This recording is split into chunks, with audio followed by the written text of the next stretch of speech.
مسعود اعتمادپور هستم یا غلام علی اعتمادپور، اهل دسفو، استان خوزستان. چرا دو تا اس داری؟ به خاطر اینکه پدرم اسمو گذاشته بود مسعود، بعد پدر بزرگم گفته بود اسم اینو چی گذاشتی؟ پدر بزرگم علی اسمش بوده، گفته بود مسعود، گفته بود نه این اسمش باید غلام علی باشه، هم غلام علی شد هم مسعود. الان تو شناسنامه کدومه؟ مسعوده، ولی غلام علی صدات میکنن. غلام علی صدا میکنن. حالا ما بگیم غلام علی یا بگیم مسعود؟ هر کدوم راحت تری. آقا غلام علی، عرض کنم که سوادت چقدر، مدرک تحصیلی چیه؟ اول راهنمایی هستم. این 6 کلاس سواد درسته؟ بله. برای چی اومدی رئیس جمهور بشی؟ به خاطر اینکه میخوام دنیا رو در ساحل صفا بکنم، دنیا رو طوری بکنم که ایشالله امام زمان هرچی سریعتر میاد. اما اگر همه سرشور بودن و اینا دعوا کن بودن، امام زمان هیچ موقع نمیاد.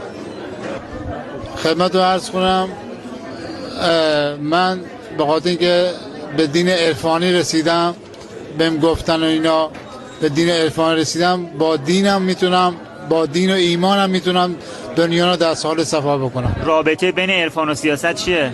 نمیدونم اونو. شما چجوری میخوای با نگاه عرفانی دنیا رو پر از صلح و صفا کنی؟ خود دیگه تا حالا امتحان کردم، من 3 پیشنهاد دادم. چه پیشنهادی؟ یه پیشنهاد دادم به آقای ناطق نوری، اولین پیشنهادم این بوده، به آقای ناطق نوری، علی اکبر ناطق نوری، رئیس مجلس بود. گفتم سال 66 67 اومده بود دسپو، بعد جلوشو گرفتم و اینا. خدمت رو عرض کنم، گفتمش که آقای ناطق نوری جنگ رو میخوام تمامش بکنم. گفت چجور؟ گفتم حضرت علی گفته یه سیلی به جای یه سیلی.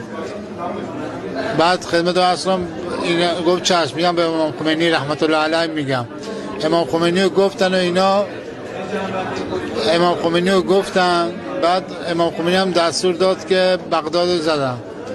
بغداد هم بلند شد. بغداد رو زدن پیشنهاد شما بوده؟ آره، پیشنهاد من بوده. بغداد رو زدن، بعد بلند شدن تهران رو زد با موشک یه متری نه 9 متری. دسپور 9 متری بوده. موشکای 9 متری دسپور یه متری ها رو میزد تهران. موشک یه متری زده بود تهران، با خاطر اینکه خرجشو زیاد کرده بودن تا برسن تهران. 9 متری نمیرسه تا تهران. بعد خلاصه قیمت دادم اینجور شد که کربلا وقتی بغداد زدم جنگ تمام شد. دوست داری رئیس جمهور شدی مسعود صدات کنن یا غلام علی؟ غلام علی. خودت به کی رأی میدی؟ آقای رفسنجانی. اگه رئیس جمهور بشی این آدمایی که من میگم توی کابینت میذاری؟ آقای خاتمی چه پستی بهش میدی؟ آقای خاتمی چرا اگر من رئیس جمهور شدم معاون سمت راست هم میذارمش. معاون سمت راست یعنی چی؟ یعنی کسی که محرم ترین آدم تو مثلا مملکت. آقای هاشمی رفسنجانی چی؟ آقای هاشمی رفسنجانی دیگه چرا خوش رئیس جمهور بوده. احمدی نژاد چی؟ احمدی نژاد رو نمیشناسم. قالیباف چی؟ هم نمیشناسم. قالیباف هم نمیشناسم. نه. لاریجانی چی؟ آقای لاریجانی چرا میشناسمش؟ چه پستی بهش میدی اگه رئیس جمهور شی؟ ان شاءالله بره داخل دوباره شبکه صدا سیما. بره داخل شبکه صدا سیما چیکار کنی؟ به مسئول شبکه صدا سیما بوده آقای لاریجانی. دوباره بره جا خودش. دوست داری برگرده جای خودش؟ آره. چرا؟ با خاطر اینکه تلویزیون خیلی به قول خودمون برنامه‌اش اینا با معنا بودن، با تقوا بودن. الان که اومده تقواش رفته؟ تقواش نرفته ولی خب خوبه هم، اما به خوبی به آقای لاریجانی نمیرسه.